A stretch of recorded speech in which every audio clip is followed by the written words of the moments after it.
1, start.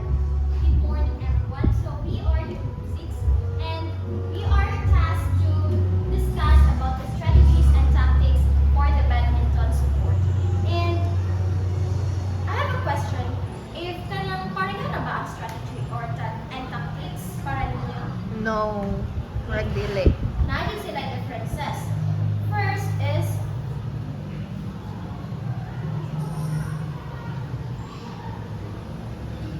let me read the learning objectives first before we'll tackle about its strategies and tactics. So after going through the lesson, students should be able to demonstrate familiarity with the parts of badminton court, locate on the badminton court the base position to be assumed under specific circumstances, enumerate the basic tactics for singles play and doubles play, and name some basic tactics for same-sex doubles.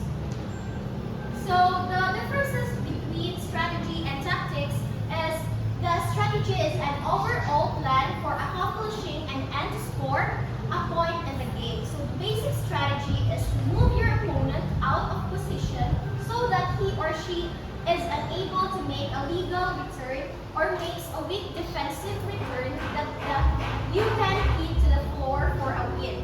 So basically, ang